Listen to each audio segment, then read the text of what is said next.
Memoria histórica de un monumento olvidado. Una estación de trenes como la de Melipilla bien puede ser sustento de la memoria colectiva, en tanto es un elemento que pervive en el imaginario local. Su trascendencia radica entonces en cómo a través de ella las personas reconstruyen mentalmente una parte fundamental de sus vidas. Es un espacio significativo, de larga data, y que por lo mismo marcó a más de una generación de habitantes de la ciudad. Al escudriñar en esta historia, necesariamente se nos aparece un relato ligado al cierre de la estación, como un momento crítico y relevante en los recuerdos de quienes nos hablan de la vida en el lugar. Por ello, este hito es justo comprenderlo y darle coherencia a partir de la memoria social melipillana, del relato de quienes vivieron esta transformación. Muy bien, hemos llegado hasta casi prácticamente la autopista del Sol en busca de la señora Angelina. La señora Angelina es una de las pocas palomitas que va quedando que en la época de oro del tren acá en Melipilla trabajó en la estación de ferrocarriles. Con su pañuelito blanco, con su canastito, ofrecía los típicos dulces chilenitos que ofrecen las palomitas. Y vamos a conversar un poquito con ella. ¿Cómo está, señora Angelina? Lo más bien, caballero. Señora Angelina, ¿qué recuerdos tiene usted de esa época maravillosa del tren acá en Melipilla? De cuando vendíamos en los trenes. Ahí iban todas las señoras a vender. Nosotros también vendíamos, habían unas que tenían más derecho que otras, y así por el estilo. ¿Qué es lo que más se vendía en ese entonces? Pasteles, sándwich, huevos duros, todo lo que se vende ahora. Vendían gallinas cocidas enteras, conejos, todas esas cosas. Habían trenes a diario para allá, para la costa. Estamos hablando de los trenes que iban hacia Cartagena en ese entonces. Claro, a Cartagena. Pero habían a distintas horas del día. Y ahí regresaban las señoras a vender. Porque vendíamos en los cruceros nosotros. Veníamos a vender al tren. Pero las que vendían a diario ahí estaban sentadas todo el día ahí esperando el tren. Oiga, cuénteme, ¿no echa de menos esa época? Sí, porque se vendía harto. De que salimos de Melipilla se echó a perder todo esto. Muy bien. Sí. Bueno, así hemos conocido un poquito el relato de la señora Angelina, que era una de las tantas palomitas que se acercaba ahí a la estación de trenes a vender sus productos. No solamente pasteles, sino que también, como lo comentaban, conejos, gallinas, los huevos y todo lo que se ofrecía acá en la zona, ellos lo vendían ahí en la estación de ferrocarriles, que lamentablemente hoy en día tiene otro escenario.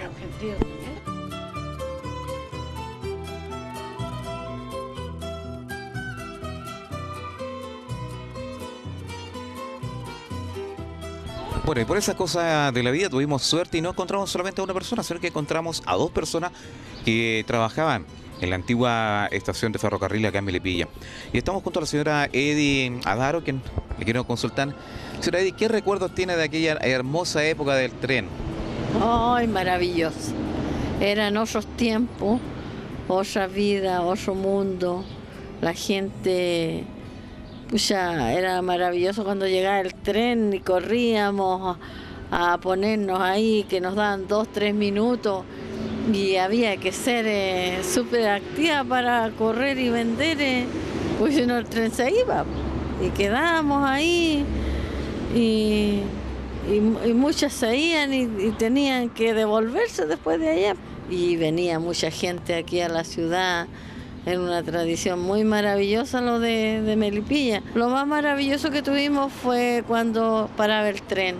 Se paraba a echar agua, a echarle carbón a la máquina. Uno se deleitaba mirando ahí. ¿Qué es lo que los productos que ustedes nos ofrecían, aparte de los pastelitos? Bueno, en aquel entonces el pastel era en paquetito. Se vendía la torta, el calao, el merengue, esos eran los dulces que se vendían antes. Pero Edith, ¿tiene usted alguna anécdota que se acuerde de aquella época, algo simpático que nos pueda contar? ¿Qué le podría decir?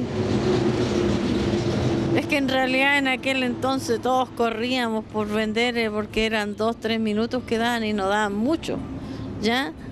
Algunos alcanzaban a llegar, otros no alcanzaban a llegar por el cansancio, el peso del canasto. Me parece genial. Bueno, así son las historias en torno a esta vieja estación de trenes que hoy en día luce completamente en abandono.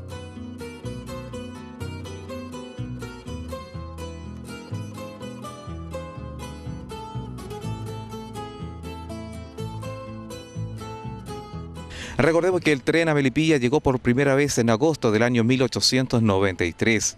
Anteriormente solamente llegaba hasta Chinihue, por allá en el año 1892. Y fue cuando al gobernador y al presidente de aquel entonces, Benjamín Vicuña Maquena, se le solicitó poder hacer un medio de conexión entre la capital, que era Santiago, y el puerto de San Antonio. Fue así que llegó el tren acá a Melipilla, se construyó una estación y por muchos años fue un punto de encuentro, sin lugar a duda, para la familia melipillana. Pero vamos a conversar con alguien que sabe mucho de esta estación. Él es un arqueólogo. Escribió un libro precisamente con respecto a la historia de la estación de ferrocarriles de acá de Melipilla.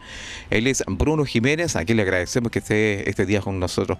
Bruno, cuéntanos un poco, ¿tú tienes más antecedentes con respecto a esta estación de trenes? Sí, bueno, trabajamos con un grupo de investigadores melipillanos y también foráneos, pero todos interesados en rescatar el tema del patrimonio. Y no fue casualidad que eligiéramos la estación, porque existe una historia y una memoria asociada a la estación de gran parte de la población melipillana. Ustedes tengo entendido que fueron a hablar con las palomitas. Claro, pero la estación es importante el tema de las palomitas, pero mucho más que eso. La misma llegada del tren a Melipilla, entendido en su contexto histórico para descongestionar el puerto de Valparaíso en un primer momento, o sea, acercar la capital al puerto, ya convierte a la estación en un punto clave, en un punto intermedio entre el valle y la cordillera, económico, digamos, pero por sobre todo el tren lo que trae es conexión social, lo que hace unir a los pueblos. Entonces justamente es el valor que tiene la estación. Básicamente lo que hicimos acá en este lugar fue hacer un expediente técnico para postular a la estación como monumento nacional, monumento histórico nacional. Y el estado en el que se encuentra la estación no fue impedimento para nuestra idea, sino que fue como incluso tratar de justamente rescatar el discurso propio de la ruina, que habla del abandono que tuvo la estación, pero también habla de que hay una memoria que está interesada en este lugar. Bueno, la misma gente del Consejo Monumento está al tanto de esto y consideran también la importancia de las ruinas como tal, no independiente del estado de conservación. Por otro lado, acá podemos ver que claramente aún se conservan vestigios bien importantes de lo que era este lugar, que son los andenes, el andén principal y este andén central, que finalmente eran los lugares públicos de la estación, o sea, aquí donde estaba la gente, digamos, no en el edificio principal, que muy poca gente lo conocía por dentro. Es un lugar obviamente simbólico, pero acá el espacio de estación es mucho más que el edificio. Y por ese lado es más que nada que postulamos este recinto, digamos, a la categoría de monumento histórico, partiendo de la base que tuvimos de los relatos de melipillano y el interés que despertaba este lugar. Así que esperamos que tenga un buen fin, digamos, esta postulación. Y sobre todo proyectándola para que sea de nuevo ocupado este lugar, que se vuelva a recuperar este sector de Melipilla. Bruno, de acuerdo a tus antecedentes, ¿hasta qué año estuvo en funcionamiento esta estación? Hay antecedentes en las estadísticas de EFE, que hasta aproximadamente el año 87 todavía habían pocos pasajeros, pero aún se marcan ahí pasajeros, 1 o 2, pero el transporte de carga siguió unos pocos años después, digamos. En todo caso, el apogeo de la estación fue hasta los años 70, digamos, ya con la instauración del gobierno militar. El sistema ferroviario en su totalidad sufrió un quiebre, digamos, el abandono progresivo en favor del movimiento por carretera, principalmente a través de camioneros. Entonces ese sería como el último momento de gloria, digamos, de la estación hasta principios de los 70, ya después es un declive progresivo. Bruno, como desde tu punto de vista arqueológico, ¿tú crees que en algún momento esto se pueda restaurar y hacerlo así un monumento nacional? Justamente a eso apostamos, tanto yo como los arquitectos que trabajamos en este proyecto.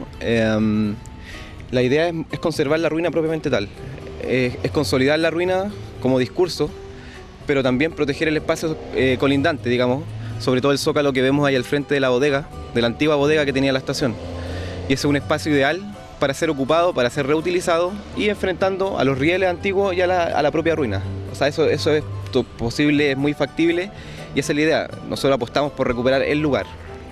No hacer proceso de restauración, no queremos eso, queremos justamente dejar esta evidencia de la ruina, pero volver a ocupar este lugar tan significativo dentro de Melipilla. Aquí te preguntaba yo, porque si en algún momento se pretende o se pudiese restaurar esta vieja estación, ocuparla tal vez como un centro cultural, por ejemplo. Eso, claro, generalmente los fines culturales son bien recibidos y son muy necesarios, sobre todo en pueblos como Melipilla, que sabemos que carece de este tipo de organismos. Y qué mejor que un lugar tan histórico, tan determinante para la historia de Melipilla que la estación. Bueno, esa es la opinión entonces de Bruno Jiménez, quien es arqueólogo, quien escribió un libro precisamente contando la historia de esta estación de trenes. Es de esperar que lo que ustedes han visto en imágenes, que lo único que hay son ruinas, es basural, con sillones, neumáticos y todo tipo de basura que usted se puede imaginar. Es de esperar que eso pronto se termine, que una vez por todas los vecinos de este sector, del entorno de la vieja estación de trenes, tomen conciencia de lo que están realmente ensuciando, de lo que están contaminando acá en este sector. Para 16 Noticiero fue la nota del día con Carlos Ahumada.